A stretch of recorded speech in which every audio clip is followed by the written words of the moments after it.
Good morning. Myself, Professor Avinash Chauhan, Director of Samarth English Classes, Ausa, District Latur, Maharashtra. So, boys, today we are going to learn a very interesting poem, the 10th class, Basket Full of Moonlight. Basket full of moonlight म्हणजे काय? तर एक टोपलीभर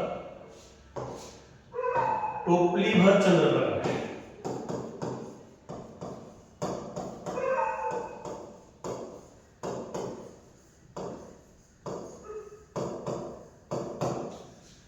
आता या कवितेमध्ये कवींनी लहान लेकराच्या भावना वडिलांबद्दलच्या express केलेल्या आहेत, व्यक्त केलेल्या आहेत. आता या कवितेमध्ये कवीने काय सांगितलं? कवी आहे त्याचे Sunil Sharma. This poem is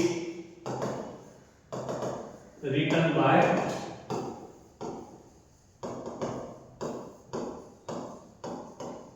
Sunil Sharma आणि ही कविता डोगरी भाषेतील आहे. डोगरी भाषेतील ही कविता ट्रान्सलेट केलेली आहे सुनील शर्मा यांनी. अतिशय छान सुंदर अशा लहान लेकराच्या वडिलांबद्दलच्या भावना feelings express here about the father, the little boy who expressed the feelings, thoughts, emotions about his father. All these feelings expressed in this poem. त्या कवितेच्या माध्यमातून अतिशय सुंदर अतिशय छान अशा भावना व्यक्त केलेल्या आहेत, त्या आपण पाहणार आहोत. बघा आता तो मुलगा म्हणतो, ओ मून, चंद्र, या चंद्राला म्हणतो की O moon give me moonlight. हे चंद्र ही request to the moon, O moon give me moonlight, give me, मला दे. मूनलाइट चंद्राचा प्रकाश. तो म्हणतो मूनलाइट दे मला, चंद्र प्रकाश.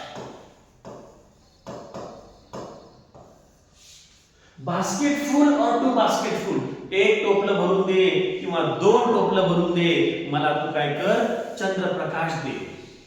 विथ सीड्स, बियाणे भरलेलं, ऑफ मूनलाइट, चंद्राच्या प्रकाशाने भरलेलं, चंद्राच्या प्रकाशाने असलेलं, बियाणे भरलेलं टोपलं मला दे. म्हणजे त्या लहान बाळाला चंद्राचा प्रकाश, त्याच्या बिया असतात हे त्याला माहिती आहे. आता ही कल्पना योग्य आहे का? पण त्या मुलाच्या मनामध्ये ही कल्पना येते की चंद्राचाही प्रकाश असतो. आता त्याच्या पाठीमागे त्याचा केविलवाना अतिशय निरागस असा प्रयत्न आहे, केवळ वडिलांबद्दलच्या भावना व्यक्त करण्यासाठी, वडिलांना भेटण्यासाठी, वडिलांना जवळ घेण्यासाठी, वडिलांना गप्पा मारण्यासाठी, वडिलांसोबत चॅटिंग करण्यासाठी, वडिलांकडून फेरी टेल्स ऐकण्यासाठी, स्टोरीज ऐकण्यासाठी तो मुलगा वडील कधी लवकर घरी येतील यासाठी केलेला हा प्रयत्न. तो म्हणतो की the little boy said to moonlight, give me moonlight, a basket full or two basket full with seeds, बियांनी गच्च भरलेलं, तो आम्हाला काय दे, टोपलीवर चंद्रप्रकाश दे. From the city to my village, बघा, शहरापासून माझ्या गावाकडे. आता बघा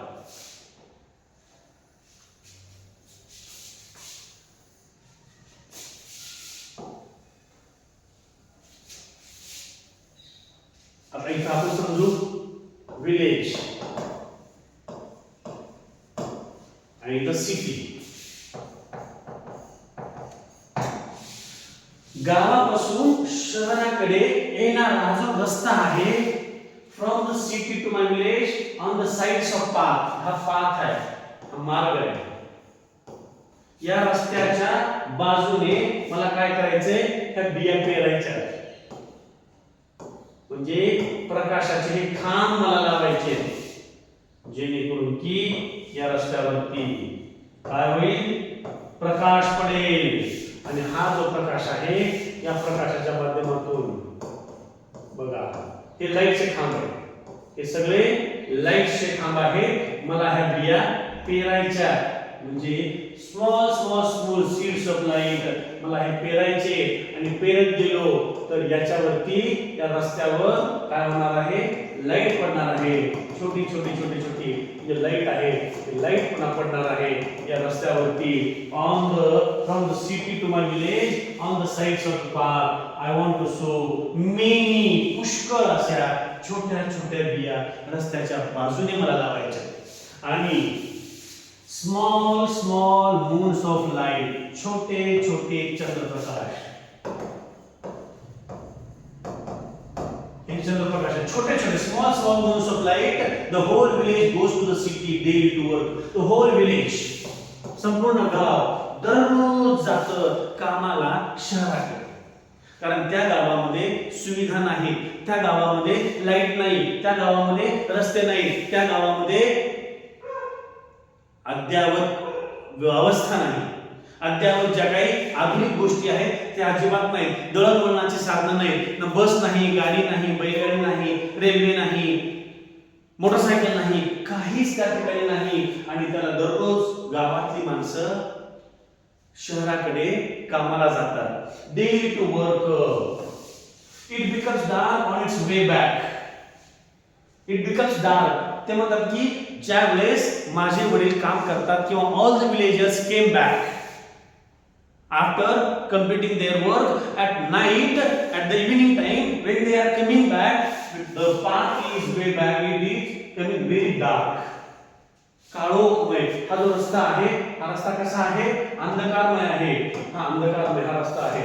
हा पाथ कसा आहे? डार्क. ॲट इव्हिनिंग, संध्याकाळच्या वेळेला हा रस्ता कसा होतो? अंधकारमय असतो. आणि माय विलेज इज क्वाइट फार. माझं जे गाव आहे ते थोडंसं दूर आहे. City to village is quite far, थोडंसं दूर अंतरावर आहे. The route is tough and full of snakes and scorpions. आता बघा या मार्गावरती काय आहे?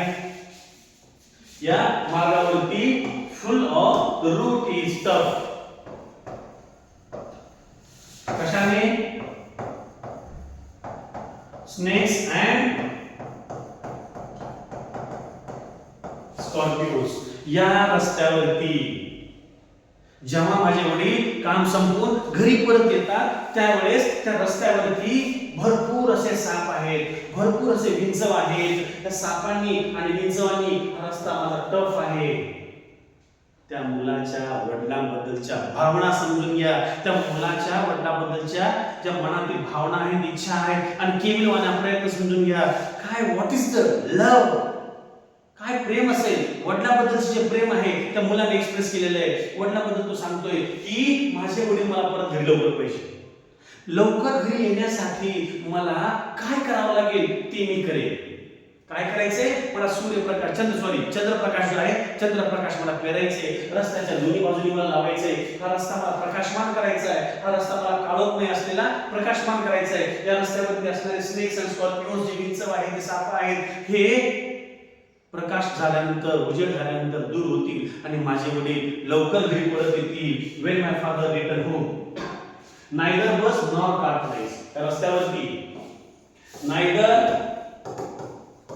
bus or car, या रस्त्यावर नायदर नॉर वापरले. नायदर नॉर म्हणजे हेही नाही तेही नाही, रेल बस ही नाही आणि बैलगाडी ही नाही, कुठलाच रहदारीचं साधन नाही माझ्या वडिलांना परत देण्यासाठी. When my father returned home, I am asleep. ज्यावेळेस माझे वडील घरी येतात त्यावेळेस मी ऑलरेडी झोपलेलो असतो. Because of the delay to coming home from the city to village. It is tough, full of snakes and scorpions. That's why my father came at night to home. At that time I am asleep. ज्यावेळेस वडील येतात त्यावेळेस तू already झोपलेला असतोय. आणि नंतर काय म्हणतो मला तो की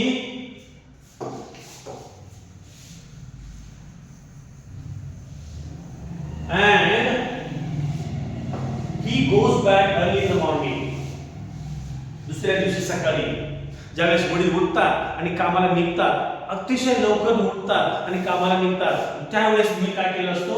आय एम स्लीपिंग. मी पण झोपलेलो असतो. म्हणजे when my father came at night I am asleep, when my father goes to the village to the city for the work at that time also I am sleeping. It means याचाच अर्थ वडिलांची आणि माझी भेट होत नाही म्हणून तो म्हणतो oh moon, he request that moon give me basket full of moonlight on loan, मला कर्ज म्हणून तरी दे. तुला असं देणं होत नसेल ना, हे Chandra, request the child that moon, हे चंद्रा मला टोपली भर, 2 टोपली भरून प्रकाश दे, चंद्र प्रकाश दे. आणि असं देणं होत नसेल ना, मला लोन म्हणून दे, कर्ज म्हणून दे. I want to light the dark road so that, मला टू लाईट करायचंय, प्रकाशमान करायचंय, दैदिप्यमान करायचंय. त्या रस्त्यावरती मला संपूर्ण लाईटच लाईट करायचंय, प्रकाश करायचंय. आणि जेणेकरून माय फादर रिटर्न अर्ली, माझे वडील लवकर येतील, माझे वडील लवकर येतील. आणि लवकर आले तर मला माझ्या वडिलांना भेटता येईल, मला माझ्या वडिलांसोबत गप्पा मारता येईल. ही केविलवाणी प्रयत्न हा इथे करतोय. आय टू, मला सुद्धा want to hear fairy tales and stories from him, मला सुद्धा माझ्या वडिलांकडून परिकथा ऐकायच्या. मला सुद्धा टू, टू शब्द वापरलाय. मला सुद्धा म्हणजेच काय, त्याच्या वयाचे बाकीचे लेकरं त्यांना त्यांच्या वडिलांपासून गोष्टी ऐकत असतील, जे लवकर येत असतील, जे आजूबाजूला जवळ कामाला जात असतील, घरी लवकर येत असतील आणि त्याच्या वडिलांपासून ते गोष्टी ऐकत असतील, परिकथा ऐकत असतील. आणि हे सगळे मुलं या मुलाला सांगतात की आम्ही आमच्या वडिलांपासून गोष्टी ऐकलो, आम्हाला आमच्या वडिलांनी गोष्टी सांगितल्या, आम्हाला आमच्या वडिलांनी परिकथा सांगितली. आणि हे ऐकून या लहान लेकराला वाटतं माझ्या सुद्धा वडिलांपासून मला सुद्धा गोष्टी ऐकायच्या, परिकथा ऐकायच्या. म्हणून तो केविलवाना प्रयत्न करतो. फक्त आणि फक्त या कवितेमध्ये वडील घरी लवकर कसे यावेत, वडिलांना येताना अडचणी येऊ नयेत, वडिलांना वाटेमध्ये येत असताना जे टफ रस्ता आहे तो चांगला व्हावा, यासाठी त्याने केलेला प्रयत्न आहे. तो शेवटी म्हणतो oh moon give me a basket full of moonlight, I want to sow seeds of moon on the sides of path. रस्त्याच्या दोन्ही बाजूनी मला चंद्र प्रकाश करायचंय, प्रकाशमान करायचंय, जेणेकरून माझे वडील लवकर घरी परत येतील, मला माझ्या वडिलांसोबत भेटता येईल, मला माझ्या वडिलांसोबत गप्पा मारता येईल, मला माझ्या वडिलांकडून गोष्टी ऐकता येईल. हाच माझा प्रयत्न आहे, हाच अट्टहास या कवितेमध्ये यांनी केलेला आहे. आणि ही कविता लिहिली सुनील शर्मा यांनी, ट्रान्सलेटेड फ्रॉम डोगरी भाषेतील ही कविता ट्रान्सलेट केलेली आहे. अतिशय सुंदर आणि छान प्रकारे ही कविता या ठिकाणी सुनील शर्मा यांनी मांडलेली आहे. त्या लहान मुलाच्या माध्यमातून आपल्यापर्यंत वडिलांमधलं आणि मुलामधलं हे जे प्रेम आहे ते प्रेम सांगितले. भले तो मुलगा असेल किंवा मुलगी असेल, त्या लहान लेकराचं वडिलांबद्दलचं प्रेम या ठिकाणी व्यक्त केलेलं आहे. आणि अशा प्रकारे त्या कवितेला नाव दिले basket full of moonlight. Okay, subscribe this channel and follow also this channel to तुम्हाला पुढील वेगवेगळे असे 10वीचे चॅप्टर कविता परत तुम्हाला ऐकण्यासाठी, पाहण्यासाठी या चॅनलला सबस्क्राईब करा आणि फॉलो करा. Okay, thank you.